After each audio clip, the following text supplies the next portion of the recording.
Unspoiled Network podcast.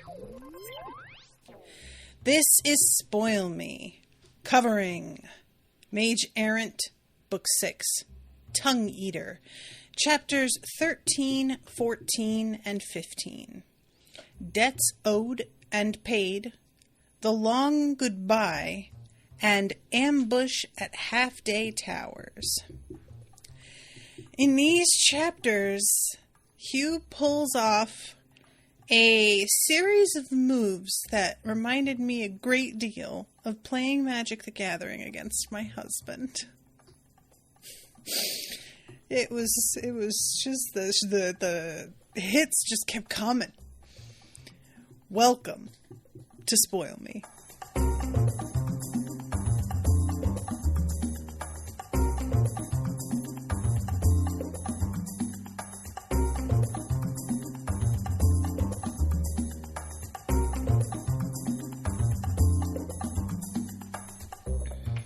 Welcome to the show, everyone. I am Natasha. Thank you so much to Dan for commissioning this episode. What's up, Dan? Yeah, you guys, this section is delightful. I was really, it's just really fun whenever you've got somebody who has been so unsure of themselves come out with a really solid, almost like watertight kind of solid plan like this. And I hesitate to call it watertight because, there are things that could have gone wrong. But it was really, really well thought out. And Hugh is just managing to weaponize the whole process against the people who have benefited from it for so long. And it really did remind me a little bit. Do you guys remember that whole GameStop thing that the bros what I am saying is going to sound like nonsense for two reasons. One, stocks aren't real. The stock market is a joke and stupid and bad and made up. So there's that. Two, I don't know how a lot of it allegedly works. And I'm going to say allegedly because of the story itself. But for those who aren't familiar, there were a bunch of folks who got together, I believe on Reddit specifically was where this got started. And they decided that they were all going to, at the same time, I believe, buy up stock from GameStop. And I don't remember why they picked it. If it was just that GameStop was going out of business and they were like, it was going to, the stock was going down to almost nothing. And they were like, let's just do this. But what they wanted to do was to prove a point about how easily this shit can be exploited and manipulated. And so everybody went in on it together and they completely fucked over all of these dudes who had been trying to, I can't remember if they weren't doing a short sell because they'd have tried to sell when it was high. Maybe it's the reverse, but suffice to say, all of these people decided to team up to screw over some finance guys who were attempting to rake in a bundle by manipulating the system in a certain direction. And all of a sudden everybody was like, you know what? Fuck these guys. And they all went in together and it was a totally legal thing to do. But I think they were using, there's a website that I think is called Robinhood, but it's an online stock purchasing website. And they wound up banning the practice of doing things the way these guys were doing, because even though it's technically legal, it completely screwed the system up so that a lot of guys who were relying on getting all of this payout wound up with nothing. And it was really just such the sadness of it sticks with me a little bit, of how simple it was to pull off and how much of an illustration it is that this shit isn't actually real, but also how everything we do is based on This system that only holds together because we've all agreed that it should hold together. And then websites can just be like, no, never mind, we're not allowing that kind of trading, even though it's legal, because you're going to mess the game up for everybody else. So anyway, tangent, but Hugh here, like what he has done, he goes and finds an old rule and exploits it. And this is my favorite sort of thing, using extant law that is antiquated, out of date, or simply, you know, just like the sorts of laws on the books that are put in those little like factoid books where it's like, oh, did you know in the city of Lancaster in Alabama, it's illegal to step on a sidewalk on every fifth Monday? And using that sort of thing to just completely pull the system down. Now, he doesn't pull the system down, but he really gets one over on Alinea Candace, and it's hard for me to see that as anything different. Because to a point with our friends, she is the system at this point, you know, just for right now. So anyway, I'm going to start at the beginning here, but it's a great moment. So, blaming Talia was always a decent strategy. You couldn't have a more loyal friend than Talia, but if there were such a thing as a chaos affinity, Talia would have it, which I chortled a little bit because true. So they're in the midst of this meeting. Alinea, Indris Stormbreaker, the ceramic mage that Eden slain, and he's coughing. He inhaled glass dust, right? I just can't remember what his injury actually is. And we've also, of course, got a bunch of Clan Castus. So they're trying to figure out what the hell Alestin could possibly be up to with telling everybody when he plans to attack. Indris says, my spies in Starholt tell me that he spoke of the last echo of the Lord of the Bells. And this is something that I have already seen. The final book is titled The Last Echo of the Lord of the Bells. So even though everybody here is talking about it being a myth, I have to assume that it is not a myth. Of course, we have a lesson later telling us definitively that it is not a myth. But, you know, even here in this part of the conversation before a lesson, I was like, okay, well, that's a real thing. MX Shard says he got sliced up by Alestin's paper when he attacked Kanderon. Thank you. And Alinea is like, look, I don't really think that that is a real thing. And even if it were, the coincidence, she says, the last echo ringing this close to the return of Imperial Ithos beggars the mind. I think Luthie's right about it being a bluff, or there's something else going on entirely. And Luthie asks what the hell the last echo thing even is. Luthie's got a little girl, a toddler, who's like roaming around throughout this conversation and just getting up to mischief, and it's really a cute, like, I like those sorts of little distractions when they're tossed into the picture.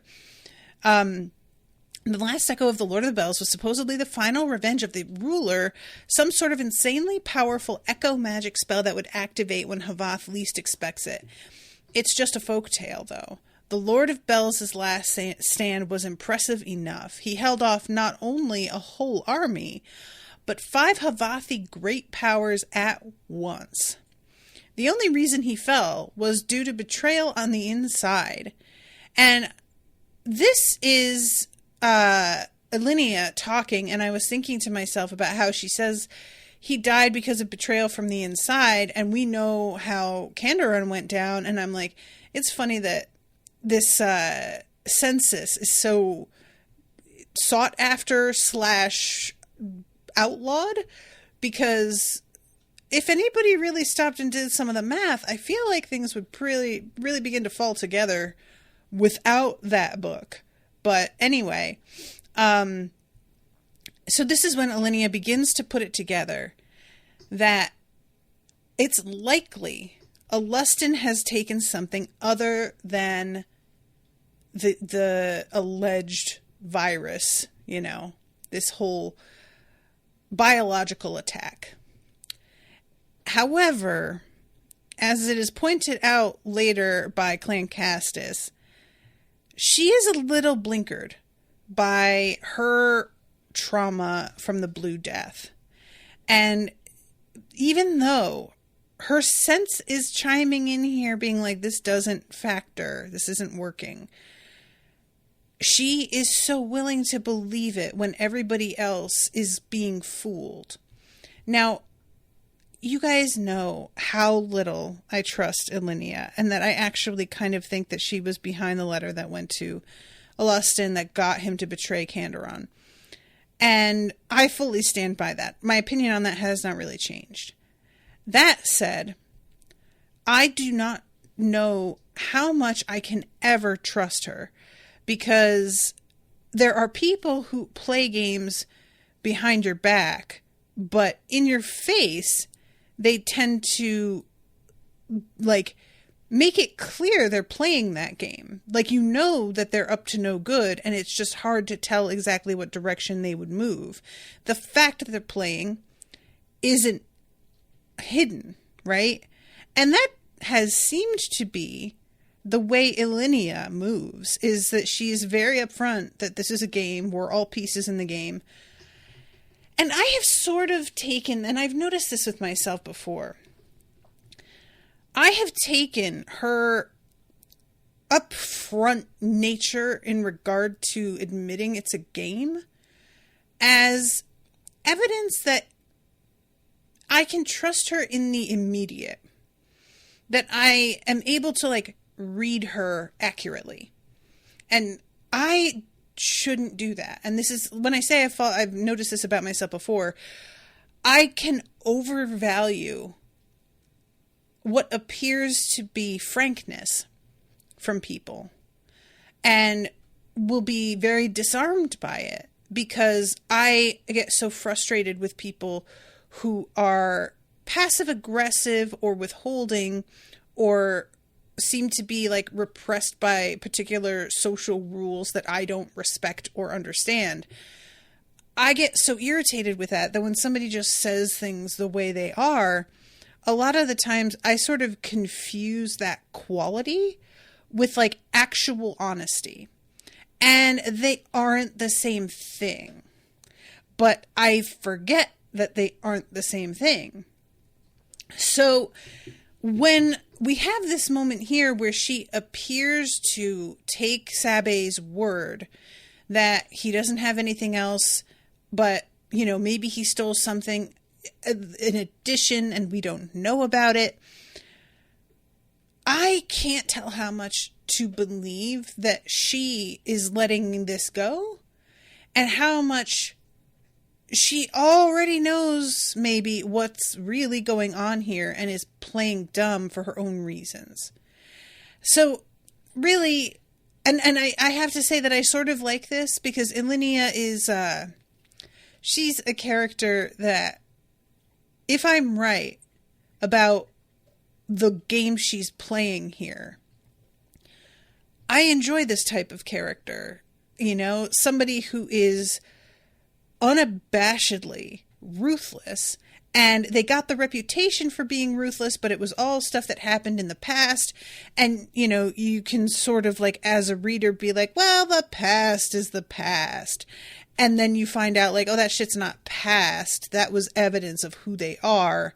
So I'm sort of hoping for that in general, but I kind of don't want her to be able to do this sort of acting on the fly in the moment, because it's a different kind of lying that I have less respect for in some ways, but also probably I resent, because I am not good at hiding how I feel a lot.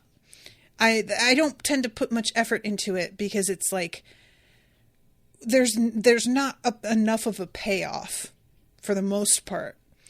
So people who can, really sort of keep a mask up at all times, I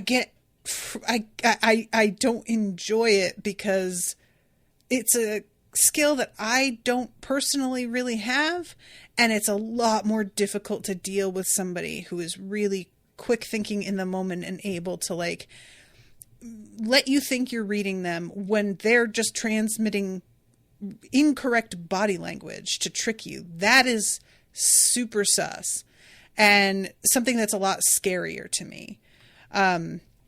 And that's part of why, like, there are certain characters out there who are excellent at faking that sort of thing. If you've ever seen Killing Eve, she is a, psycho serial killer, but she can, like, turn on what seems to be genuine human emotion at the drop of a hat. And it's terrifying because I know if I were in the situations these people were in, I would fall for it 1000%. It's just, that's particularly frightening.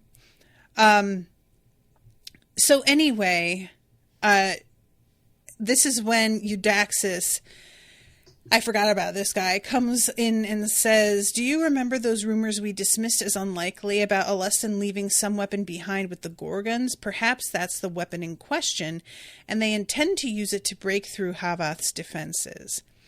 And Alestin's like, well, I mean, it certainly could be. And Alinea is like, why would they think we were lying to them? Because this suggests that the Gorgons are, they aren't believing us when we say he's going to use a plague, and they're taking weapons from him.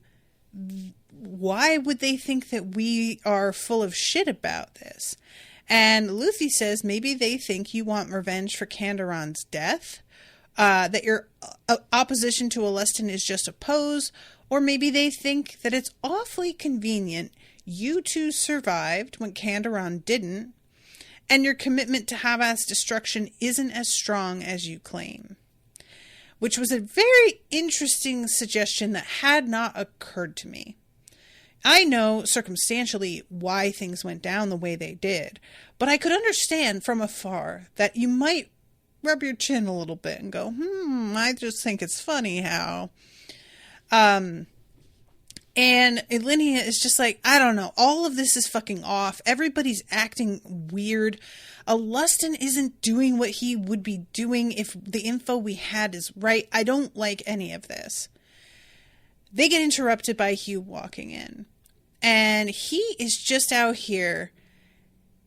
Fucking Alinea, you guys. I got so mad at her. Look who finally decided to come out of hiding and show their face. Bitch, if you don't back the fuck off my boy here, I am going to slap you into next week. Literally, why are you on his case all the time? I have to assume it's because he's a threat and she doesn't know what to do with him because he's in a weird position. And I don't like it and she needs to get over it.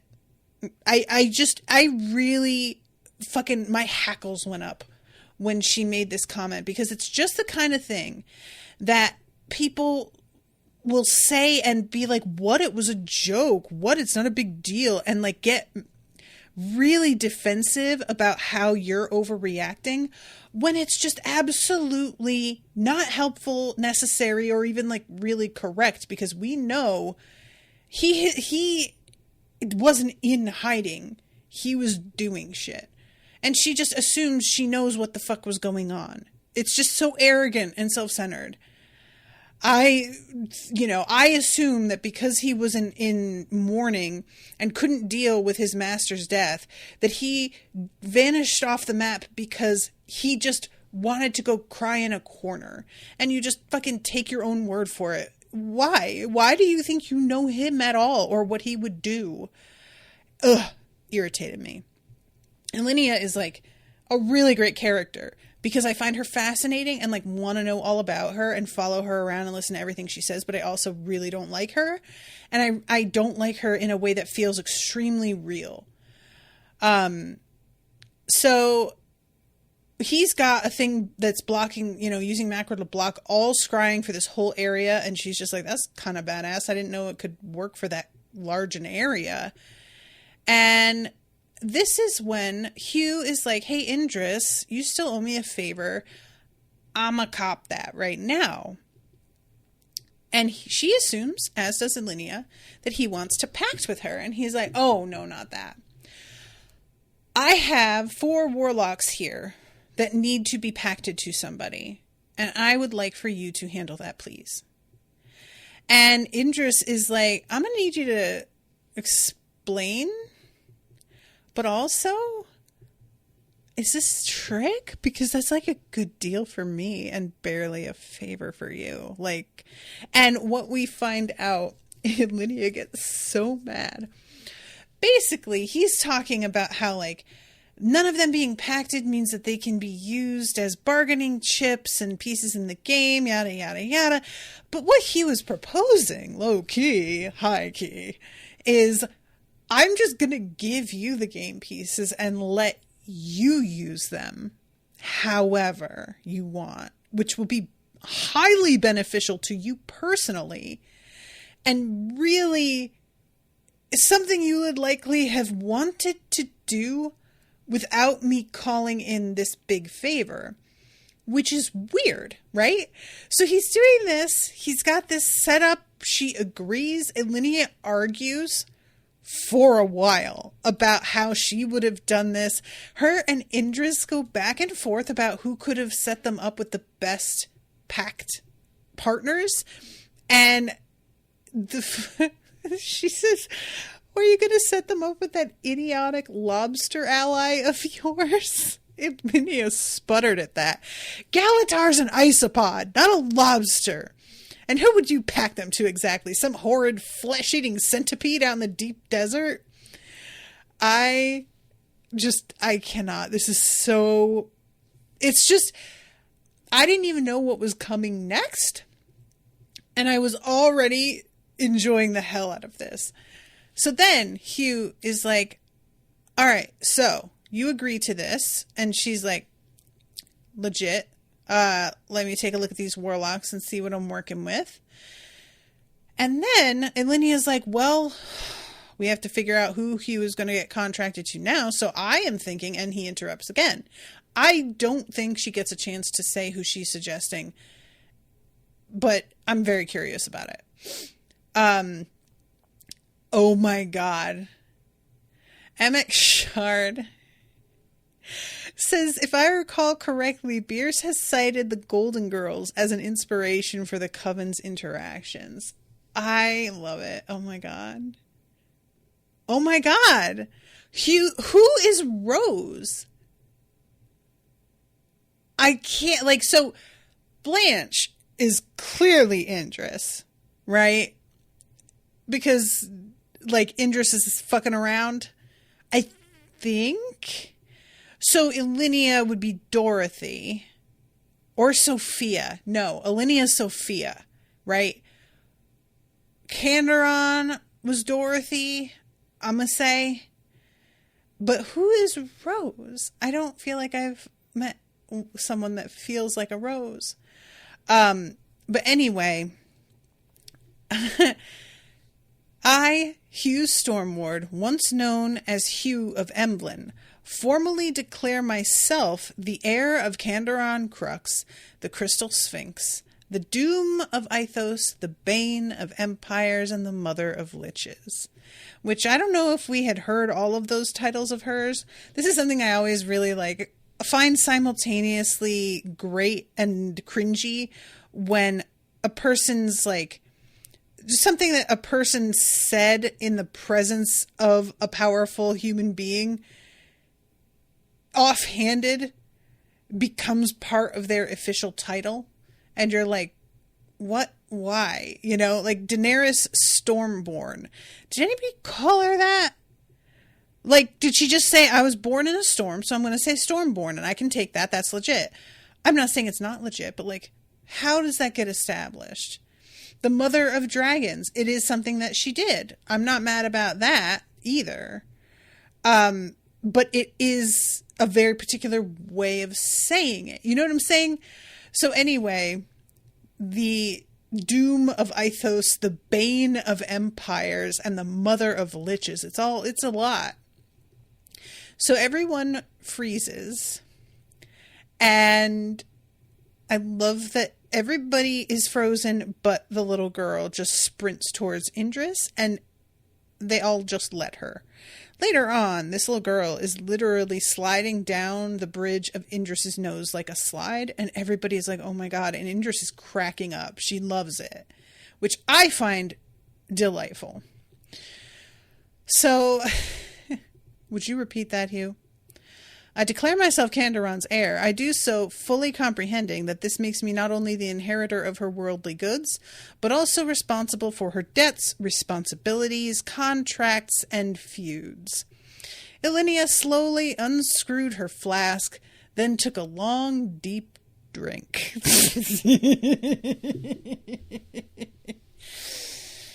Kid, you don't know what you're getting yourself into. You can't handle these kinds of responsibilities. You think you had it bad before? When people thought they could get at Kanderon through you? Now it's going to be infinitely worse.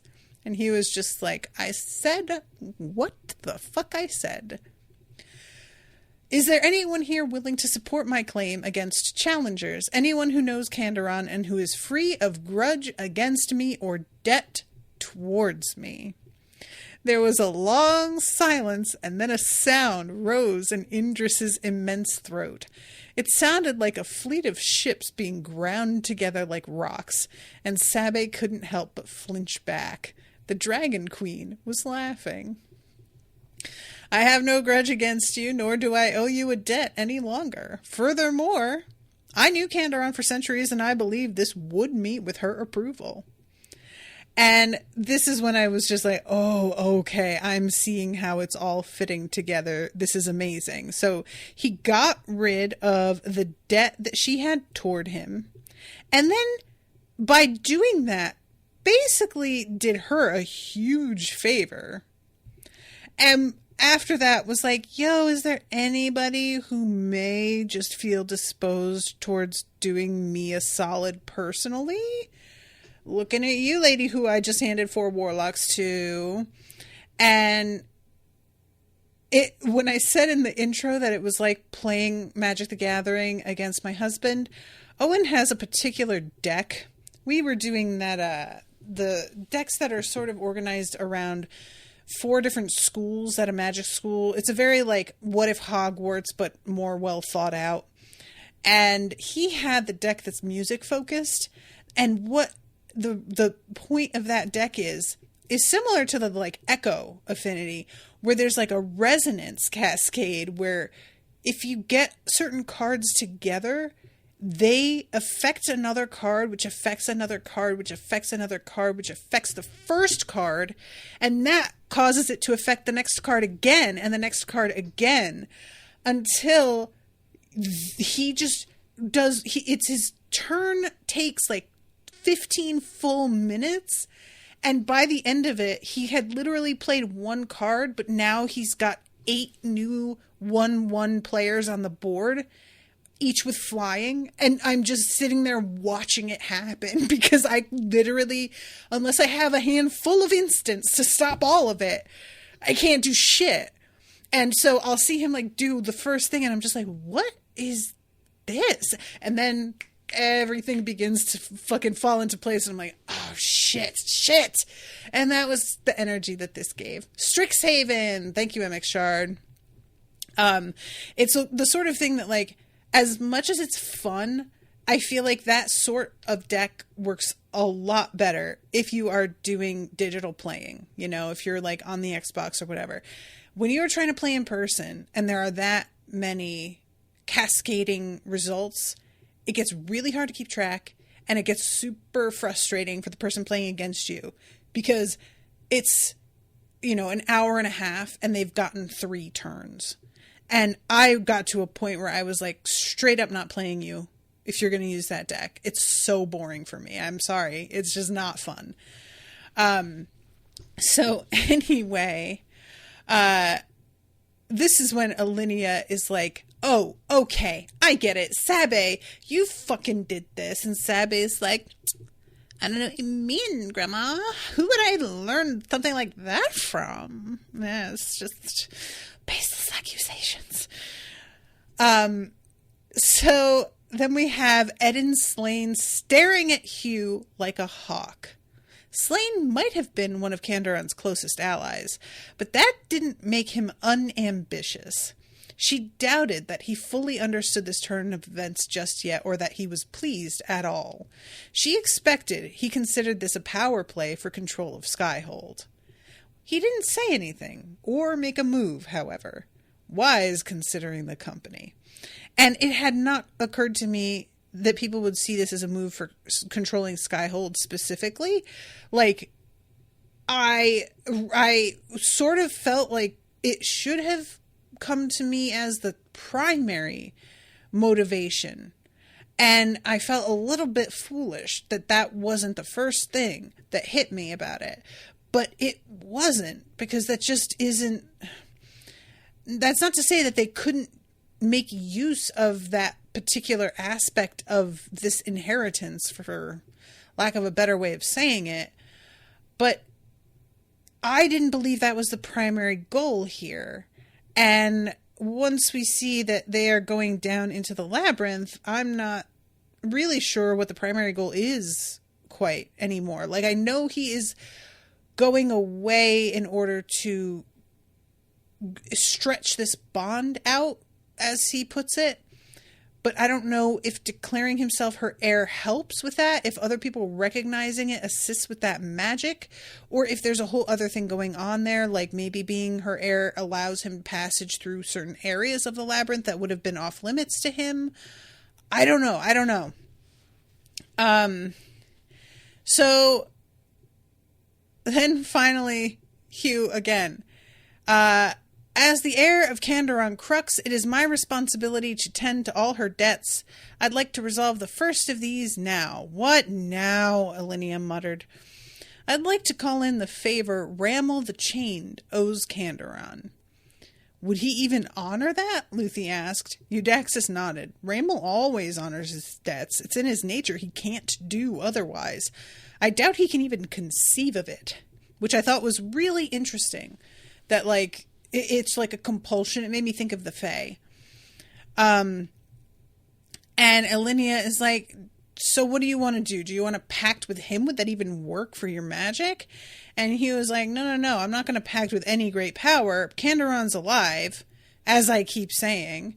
I'm just keeping shit going until she is back taking care of it herself. And I'd like to use the boon Rammel owes to have him join the fight against Alessen and Havath both, and I'd like his first responsibility to be keeping order in Skyhold until Eden Slane is fully healed and can lead a new Skyhold council until Kanderon's return. Sabae watched Slane's face shift from suspicion to shock to thoughtfulness and finally to satisfaction. And I really enjoy that process. Like, just him being like, wait, is this another trick? Wait, that can't be. Actually, that's... Oh. Okay. Nice. Oh, God. There's something about this. And the fact that he's sort of like running circles around everybody. It's not like these are difficult concepts. It's just that nobody expects them to be coming from Hugh. So they're just like unprepared for it, you know? It's like, I know how to have a conversation about how I like my coffee, but I don't expect my cat to be the one to ask me whether I want, you know, cream and sugar. So, yeah.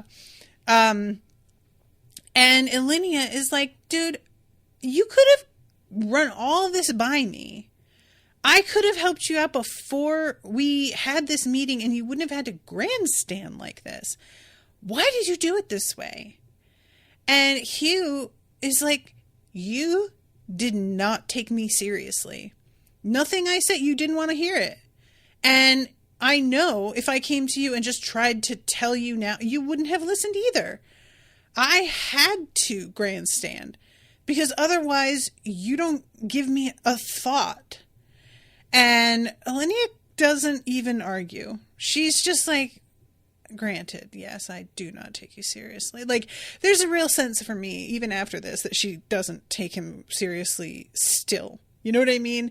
I think that she is learning, but I feel like it's going to take a little bit of an adjustment for her. And You are coming with us when we leave Skyhold in a few days. You best not be considering staying behind. I have absolutely no intention of staying behind. Once you're gone from the mountain, I will be too. You're not planning to run off on some secret mission somewhere else? Because there best be none of that. Trust me, I don't want to miss your face when I spring the next few surprises on you. The next time I set foot out of one of Skyhold's doors, it will be to join you. That better include leaving by windows. Yes, it includes windows. And flying. The next time I travel from inside the mountain of Skyhold and into the outside world, it will be to come with you on your mission. And she sort of glares at him and tries to think of a way that might be, have a loophole. Can't find it. Takes that. And then we have Sabae thinking to herself, there's a real big loophole she didn't spot. And it wouldn't have surprised me if she had spotted it. So I'm really relieved that she didn't. And indeed, I immediately was thinking of the labyrinth and was like, I guess she just can't conceive of any reason why they'd want to go in there. So yeah, this whole thing is just delightful. Hugh talks about how much he hates public speaking, and he has kind of done it, I guess, actually, when he was accepting his reward for saving Indris, but he barely spoke. Like, it was very difficult for him. We have a sad breakup scene between Sabae and Venta. I didn't really, understand why they needed to split, because I thought Venta was coming with them. And I don't know if that plan has changed, or if it's simply that, for the moment, even if they leave together, it's not going to be the time for a romantic entanglement. But I just thought we would still be able to do this. And I was very surprised, not only at the fact that they split up, but that Venta, saw it coming. You know what I'm saying? So Venta also says to Sabae, you're not planning on leaving with your grandmother at all, are you? And I really like the fact that she can see through Sabae that much. To me, these two really should give it a shot at a later point because they think very similarly. I like that. So I'm hoping there's another chance here. And Venta ends it with, I wish I was strong enough to come with you, but I'm not. I'm just an untrained warlock without magic of her own. And what with you and Hugh's little plan to find patrons for the four of us, it will probably be years until we see each other again, won't it? And they kiss. It's a really good, passionate kiss. And as she walks away, Sabae is like, wait, I thought I was breaking up with her, but it doesn't feel like I did. And this is when we have the toddler sliding down Indris's nose. Mackerel tries to slide down her as well. I don't know that she was as delighted with that, but So then we have chapter 14 called The Long Goodbye. I think that's a movie too. And this is when she's talking about Roland, or talking to Roland and Luthie, and they're like, tell us what you're planning. Do you even know the details? And Tristan's like, of course she knows.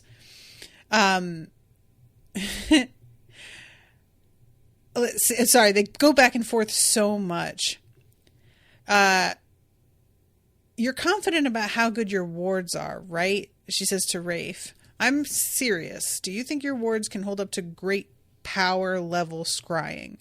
And he says they won't hold up to it, but they will break in such a way that we will know about it if they are broken. And she's like, okay, I want you guys to promise me that if you ever get the chance to take a Leston out, I do not want you to think twice about doing it. Take the shot. I don't want you to talk to him. I don't want you to give him the benefit of the doubt. I don't want you to try and win him back to our side. I don't want you to fucking do anything that is granting mercy to him. And there is something in his right forearm that you absolutely cannot destroy with fire.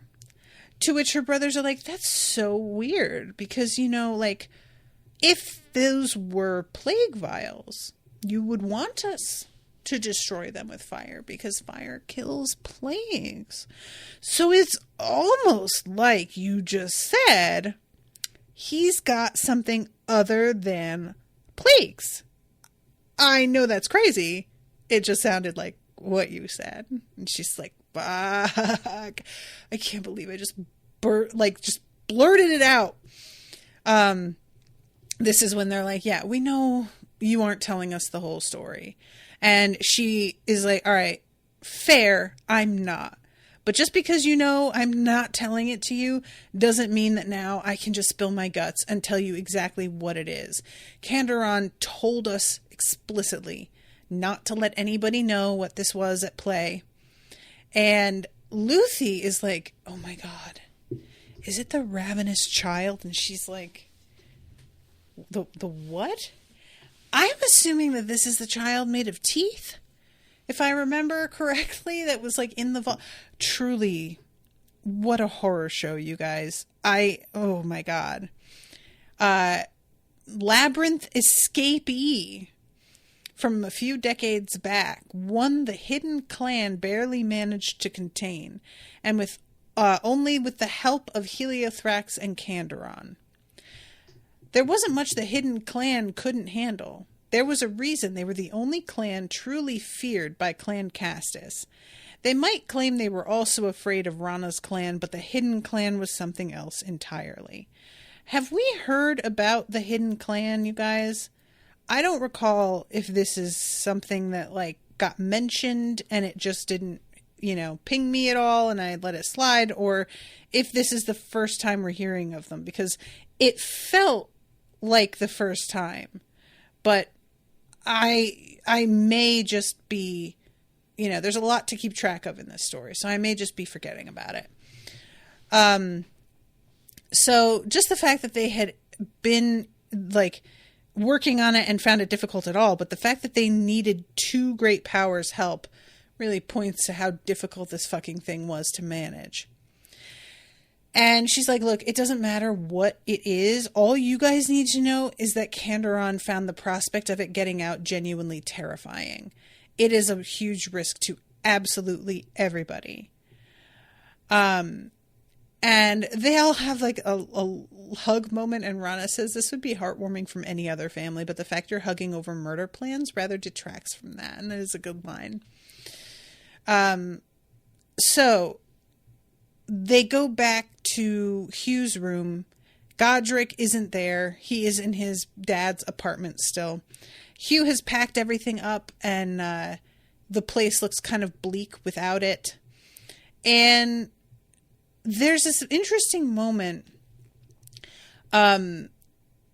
Hugh has the stack of paper that he asks Talia to bring to Godric. It's the math governing the spell forms Eden Slane uses to control his swarm of tiles. The spell forms apparently take a lot of room in your mind's eye, and with Godric's new armor elemental, I figured he's got room to spare, and maybe he could adapt these for stone. And when she's like, I can't believe he would give away this information, he's like, actually, the dude was very eager and apparently would like to share this info, but people don't really ask because I guess they assume he doesn't want to share. This is what Talia says. Did you remember to say goodbye to Ava? And he says, yeah, I did. Good. That's not the sort of plot thread you want to leave hanging. We're not in a story, Talia. Talia smirked at him as she left the room. Keep telling yourself that. This is funny. So Godric is, when we're with him, he's sitting on a chair and he's looking at the letter. He still hasn't been able to muster up the courage to read it. And he's saying the thing that I said, which is basically, as soon as I read it, that's it. That's the door closing behind me and him gone. And I really get it. I feel like this is the sort of thing I would wait a year minimum to read. I don't know. it would be a combination of like not wanting to read it too soon because I want to hold on to them, but also being like anxious that there might be information I need very soon in it and not wanting to, you know what I mean? So like, I think I would be so conflicted about it. So they leave. He uses his magic to hide the entrance to his father's room so that they are completely impassable by anybody, or mostly impassable. We also have Hugh, who basically turns his room into a room of requirement, where if there's another mage that's like lonely and needs somewhere to hide and be away from people, it will reveal itself to him, which I really love that concept. And I like that as almost like an origin story of the room of requirement. And I'm going to make that sort of canon now. That's going to be where it came from. So no one paid more attention to them than normal as they moved through the halls, which was to say, still a lot of attention, considering how well known they were, but not enough to be a concern. No one could tell they were carrying several weeks' worth of supplies in their storage tattoos. And I was like, God damn, those tattoos are very, very handy, man. They really are. So, Hugh had been intending for all of them to wear attention-diffusing warded headbands. And when they talk about it, Sabae is like, no. If we suddenly like vanish off the map, that's what my grandma will notice.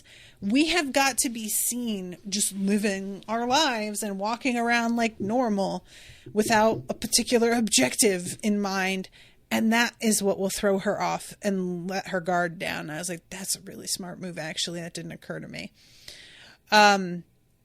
So they finally, they get to a spot here where there are extremely strong wards that it takes Hugh, I believe, over an hour to bypass. No, almost an hour. My bad. The exit gate vanished behind them, turning into a wall like any other. Without a word, the four of them began their descent into the labyrinth. So, I'm really curious. Now that they are so much more high-powered than they were, what is it going to be like in the labyrinth for them? This is one of those tropes that I just find delightful. I know that it's sort of played out, but I don't care. It's fun. It's just fun. It's when you have people who go through something that's extremely difficult that they can barely handle, and then they go through all kinds of training and they do all sorts of things and level up, basically. They come back to the thing that used to be almost impossible or outright impossible. And now it's like either barely an obstacle anymore, or it's so little an obstacle that they have difficulty even remembering how this could have been the same thing that they have a memory of as so terrifying in their mind. Because that's real, you know, and it may happen with like lower stakes stuff in our own lives than what we read about in books. But I just like, you know, it's like me now. I remember when I was learning how to do something like chop onions, and there was just there's a lot of like motor skills involved in chopping that you develop over time, and it becomes complete second nature, and you can do it practically without looking. I wouldn't recommend it, but you can. And I remember just like the onion pieces like sliding around and everything coming apart and my knife slipping and like everything, my eyes tearing up, and how, you know, it was just a mess. And now I literally can slice an onion in 30 seconds and it's done. And I don't even think about it, you know? So that sort of thing, it's just fun when it's magic, especially because the things that they're fighting against are actual like beings a lot of the time, like the imps. I don't know, because of Bakori being gone. I don't know if the imps are still around, but I just really wonder what it's like for the creatures that had faced them, if they recognize them and are just like, oh shit, I was really up their asses last time, but I'm gonna just step aside this time. So then we go to chapter 15, Ambush at Half Day Towers. This is a weird bit here. So it's a mining city. And the description here is pretty much how it works in the United States. Like, it's described like, oh, isn't this dystopian hellscape? Except that if you know literally anything about the way that we get raked over the coals regarding employment at will and healthcare attached to our employment, you know this is exactly correct. I just look. I hardly have any time left. I'm not gonna do a whole thing, but I just really want anybody who's listening who hasn't ever stopped to consider our employment being linked to our healthcare as a kind of bizarre setup. Stop and think about it. Just for the sake of it for a second. Because I know how long it took for me to really consider what that meant. And how long it took for me to understand that if you unlinked employment from healthcare for so many people, they could easily walk away from garbage jobs. And they're literally being held hostage because they have a disability or a disabled relative or somebody that they're caring for, or they have a pregnancy, or, a million other reasons. The link between healthcare and employment is a cooperative effort at oppressing the lower class. It's a way to keep us sick and indebted and accepting poor treatment, because at least we'll get a reasonable copay for our doctor visit if we continue to go to this soul-sucking, pointless job. And it's incredibly fucked up when you look at the fact that there are plenty of countries, socialized medicine is not attached to employment. You just have it. And that gives the average person a certain amount of power, and we won't let people have that in the US. And there's very, very real reasons for that. So anyway, I'm bringing that up here because of the lead issue. And it turns out like there is these miners suffer from all kinds of health related issues from the lead in the dust that they are inhaling. They do all kinds of rudimentary things to keep the air clean. It doesn't work. A lot of the people here, like almost all of them, are folks who can't do magic. So they don't have a lot of other options. There are apparently societies where they're just straight up seen as like second, third class citizens. And they are exploited here because there aren't a ton of options for them. And it's like here it is. The Galena dust was mainly lead, making the whole city toxic to live in long term.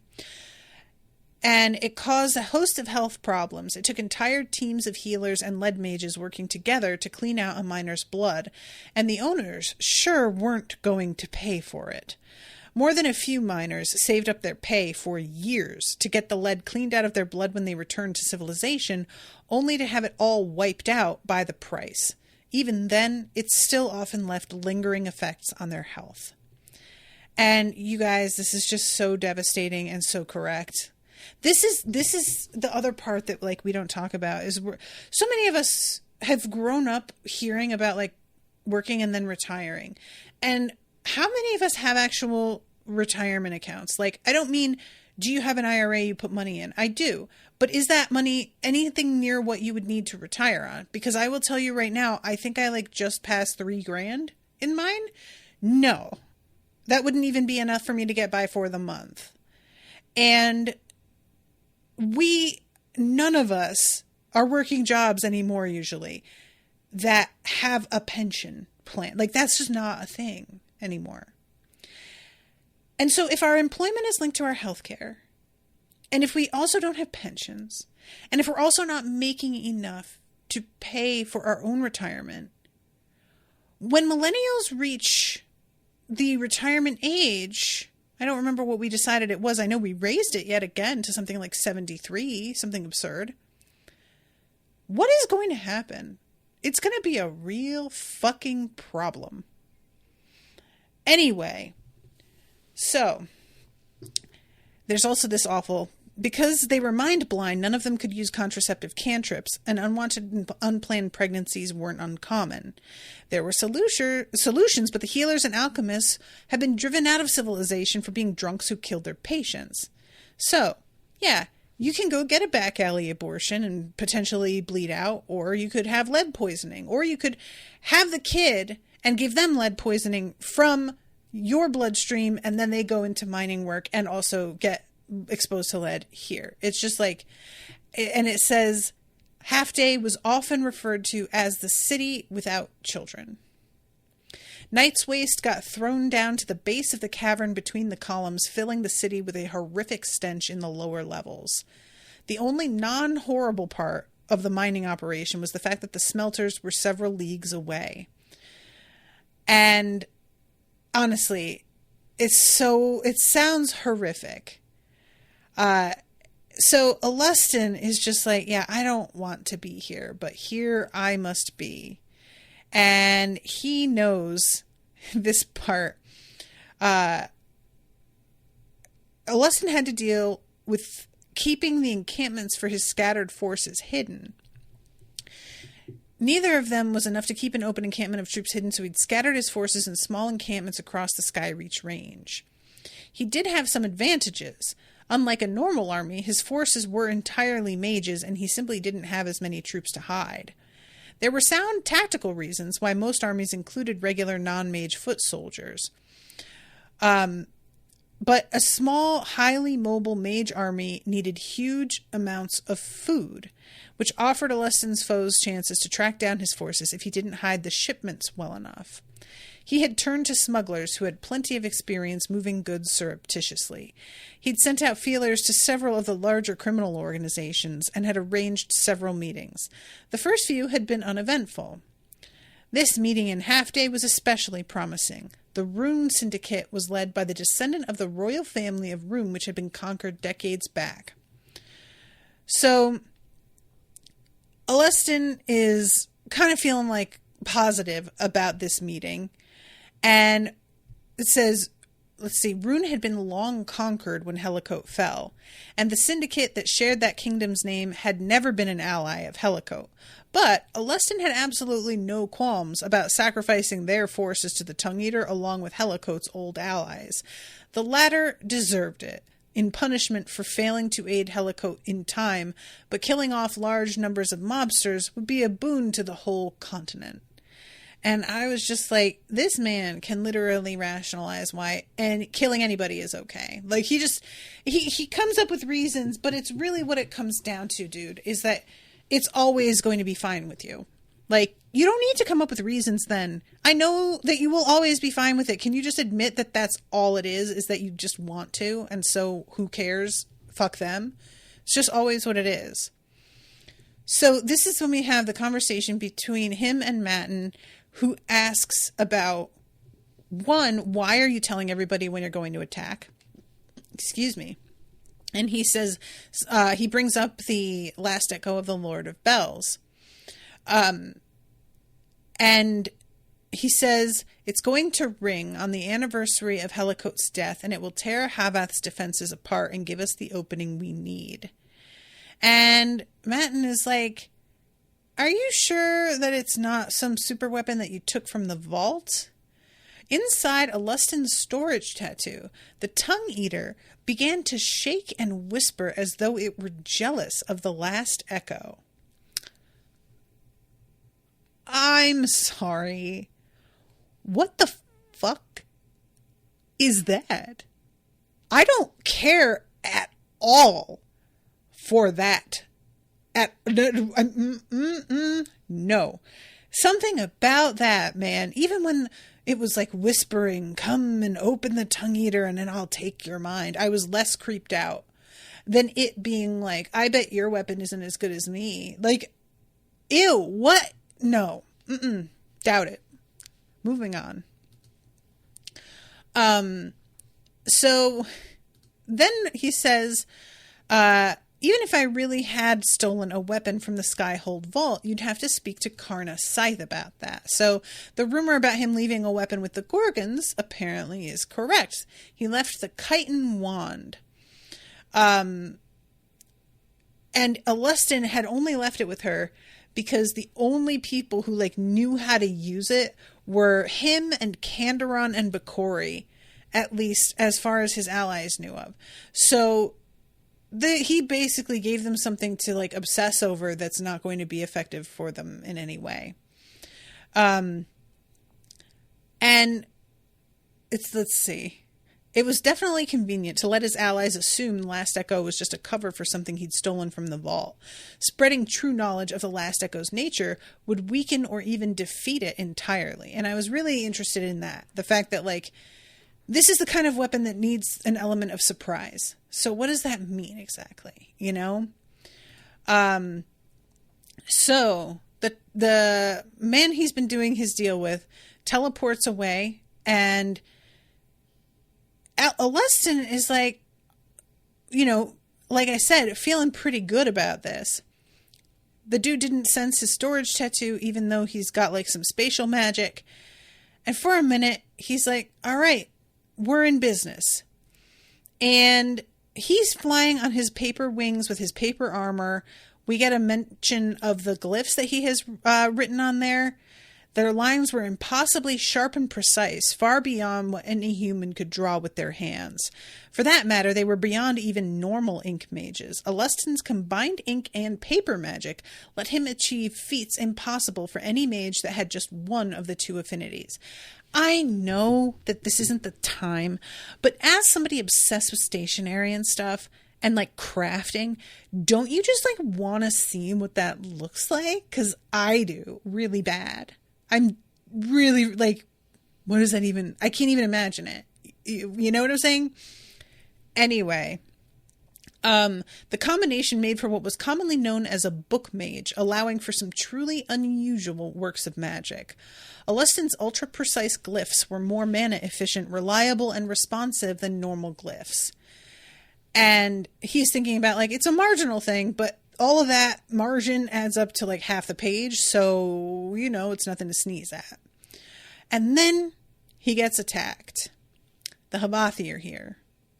And because I'm out of time, I'm not going to go one by one through with the whole attack here. Suffice to say, he manages to defend himself, but there's like a sense to it that it was almost too easy.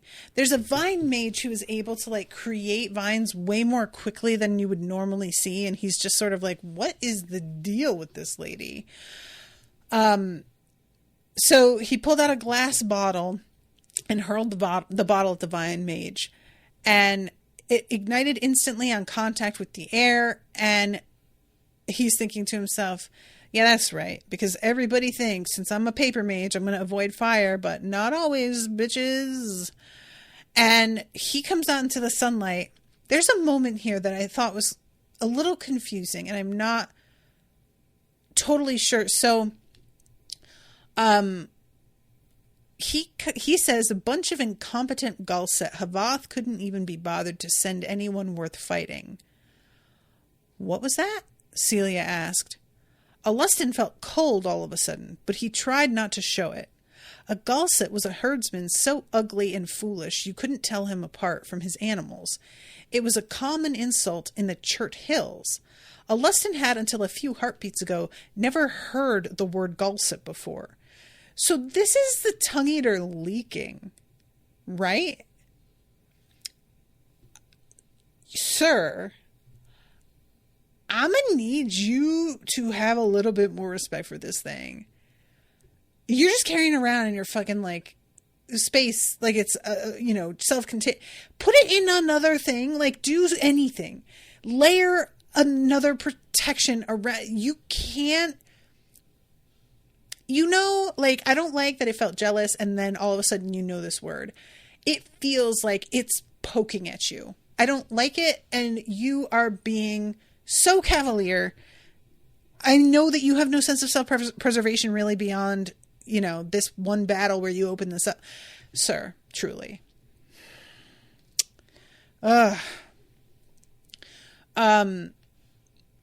So the sound mage Edmondson had been arguing with Alustin about tactics for weeks. He'd wanted to perform a covert mission. Alustin, along with the rest of the librarians errant, however, wanted to do more than just destroy Havath City. They wanted to send a message to the mysterious multiversal organization behind Havath, the same one Kanderon had belonged to an opposing faction of. It wasn't hard to puzzle out what the faction behind Havath wanted. They were out to build empires, to rule over worlds directly. Rather than doing so through conquest, they were out to do so via scheming and puppeteering. They were using the Havath Dominion, like the Ithonian Empire before it, as a testing ground for their plans. And I'm like, how do you know that, though? Like, I don't know how much I'm supposed to believe and take it at face value that he knows what he's talking about, and how much is just him making assumptions. Because he's working with a lot of info I don't have based on how long he was sort of behind Kanderon's back checking up on her after getting that letter. None of them were sure what Kanderon's faction had wanted, but they were all well familiar with the Sphinx's hatred of empire, so they could be confident not everyone in the multiverse organization wanted to rule over Anastas. Before the betrayal, they had all agreed it would take a far more impressive message than a simple terrorist strike. The multiversal meddlers needed to have their dreams crushed thoroughly by a coalition of city-states and great powers to discourage them from trying again.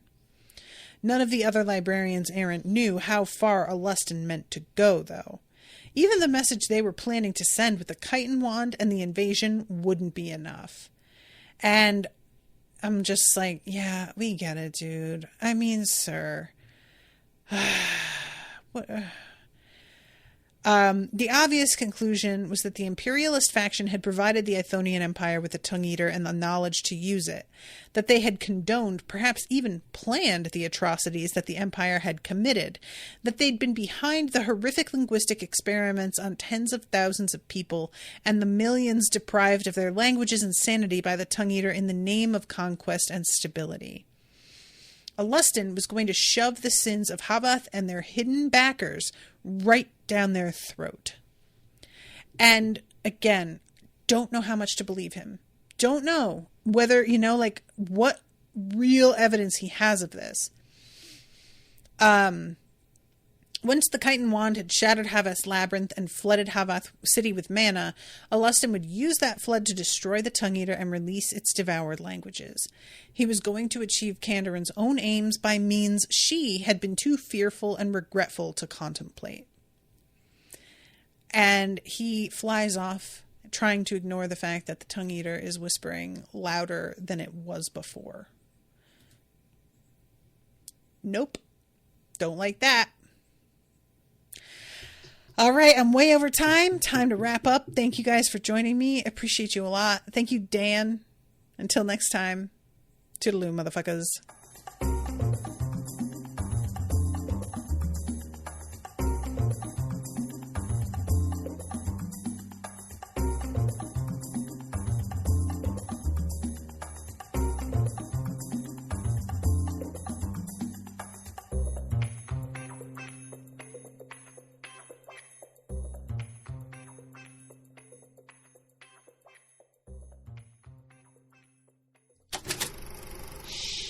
That was an Unspoiled Network podcast.